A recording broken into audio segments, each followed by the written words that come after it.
Caderno Regional recebe hoje o deputado federal pelo PSDB, Alberto Mourão. Deputado, boa noite, obrigado por participar conosco aqui do Caderno Regional.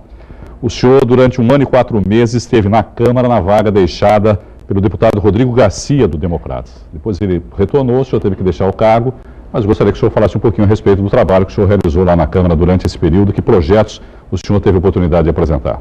Boa noite, prazer estar aqui no seu programa. Acho que a população da Baixada, principalmente, né? Eu acho que foi um momento importante para mim, eu manter uma relação importante com o Congresso Nacional, com os deputados do Estado de São Paulo, e aprender um pouco mais. Todo dia se aprende, mas no Congresso Nacional você tem uma relação especial com os problemas nacionais, a questão econômica, a questão de infraestrutura, e eu tive a oportunidade de me dedicar a 2 grandes casos. O primeiro é a questão do tráfico de entorpecente, a questão do dependente químico, porque eu entendo que para atacar a questão da segurança, a gente precisa resolver essa questão.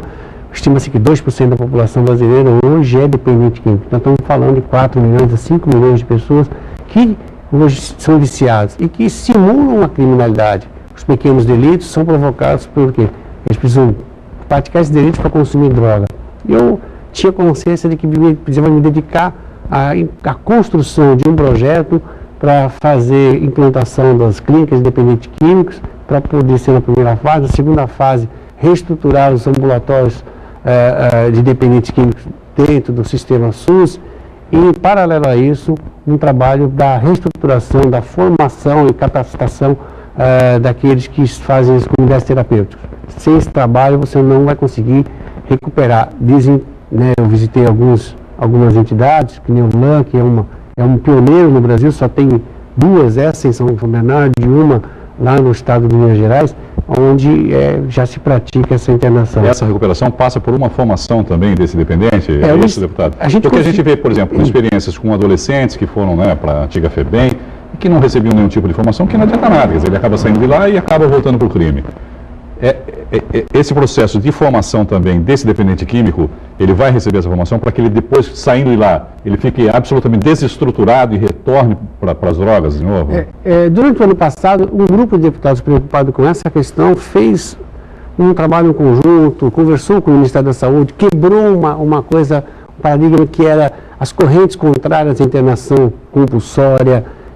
Isso acabou se acertando e o governo acabou colocando no PPA, que vai vigorar a partir deste ano, na verdade, já está em vigor, a criação do Programa Nacional, né, de Combate à Droga, que envolve a construção de clínicas regionalizadas para internação, através do Sistema Único de Saúde, a reformulação desses ambulatórios que é o CAPS, que é álcool e droga, de forma que depois da internação de 30 dias ele tem que vir para o sistema acompanhar o problema clínico dele, porque isso não é crime, não é vício, é uma doença que ele tem.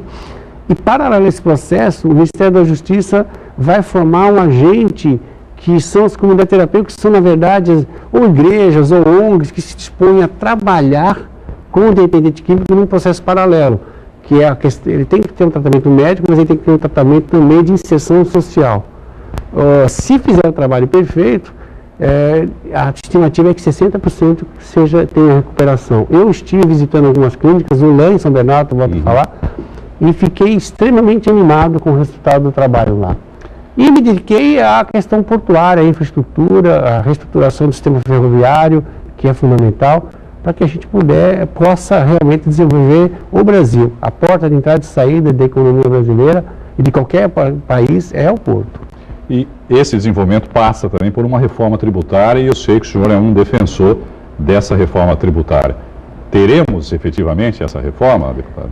O governo precisa fazer essa reforma se quiser destravar a economia. Ele está atacando a questão dos juros, ele tem controlado a duras penas a questão da economia, mas a gente precisa reformular o sistema tributário para tributar menos a produção, e aí com isso você ter um processo de competição melhor, melhorar a nossa infraestrutura. O Brasil gasta o dobro de qualquer país desenvolvido no custo de infraestrutura, de logística, e automaticamente a gente produz mais caro, que eu chamo de bagunça logística brasileira. E ainda falta mais investimento em infraestrutura também, Precisa investir mais em ferrovia, mais em portos, mais em hidrovias para produzir, para que isso baixe o custo produtivo.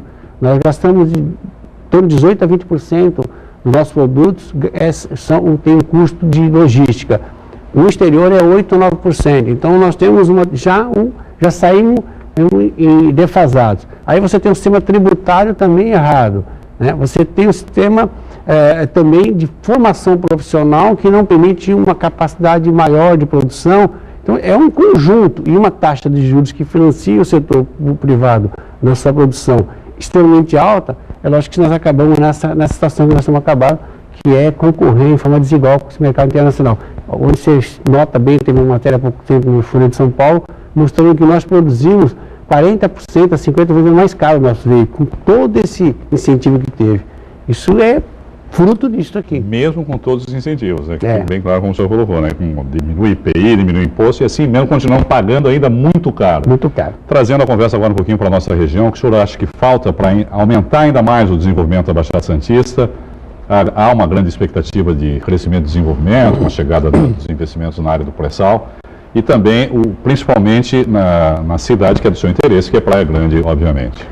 A Baixada tem alguns vetores econômicos. Um é a questão portuária, né? Eu acho que o porto precisa estar sempre, ele vai crescer, a economia do Brasil vai crescer, nós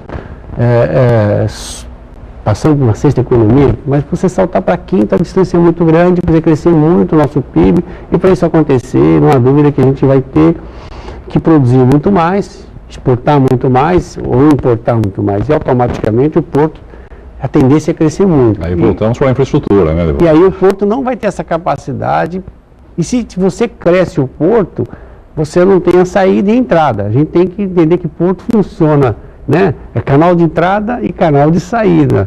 Que o canal de saída nosso é equivocado. São um sistema imigrante Anchieta que não suportaria, né, todo o sistema de ampliação do porto.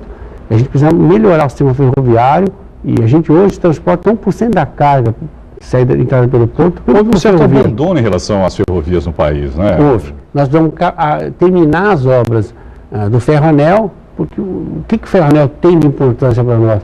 Durante 12 horas no período da tarde, o transporte ferroviário entra no mesmo trilho, com mais intensidade, em São Paulo, porque é o trilho que transporta os passageiros. O ferro-anel ele vai desviar esse trecho, permitindo só que aquele trilho continue para passageiros, para transporte de passageiros. O ferro-anel seria exclusivo para carga. E aí, automaticamente, não teria mais, porque os comboios têm que esperar uma janela, autorização, para passar dentro de São Paulo para chegar para Santos. Então, isso já aumenta bastante os custos de transporte ferroviário e limita esse escoamento de carga com mais velocidade. Então, é muito importante para o Brasil, não para Santos só. O porto é importante, mas esse escoamento de toda a produção, principalmente de Mato Grosso e do Goiás, depende muito do porto de Santos. A ferrovia é fundamental. Toda a produção do Centro-Oeste, na verdade, passaria por esse ferro-anel também, né? Faria. Então, o destravamento do ferro-anel, a construção do ferro-anel destrava o sistema, amplia a atividade portuária. O Porto de Santos, ele precisa de ampliar a sua atividade reta portuária, e aí que eu vejo que a Baixada como um todo, a tendência é aproveitar isso, não deixar escapar. Para isso a gente precisa fazer algumas mudanças regionais, destravar tanto a questão do pedágio de Guarujá, como o pedágio de São Vicente, que ele é um impedidor de se desenvolver a atividade reta portuária para essas regiões, porque fica muito caro. Parece que não, mas o pedágio tem um peso muito forte em cima do custo produtivo. Estou falando com uma certeza absoluta, porque eu fui procurado diversas vezes pelo setor produtivo, que quer expandir para essas cidades e não consegue por a presença do pedágio no eixo regional. Ele não está num eixo troncal que nem Imigrantes Anchieta. Eu vejo que a Baixada tem o polo siderúrgico e petroquímico, que são indutores, que tem matéria-prima primária, secundária já, que pode induzir também o setor produtivo regional. Volto a falar, mas tem que destravar isso. Então a gente tem que lutar por projetos. Em suma, eu falei com o governador outro dia, a gente precisa terminar um plano diretor metropolitano de desenvolvimento econômico, para que a gente, a partir disso, definir as vocações, E os entraves, né, que não permitem você destravar essa vocação é fazer as interferências do Estado. O governo do Estado está fazendo bastante coisa, está começando a fazer algumas obras. Terei que interrompê-lo porque, infelizmente, nosso tempo terminou, mas quero agradecer a sua presença conosco aqui no Caderno Regional. Uma boa noite. Obrigado. Caderno Regional.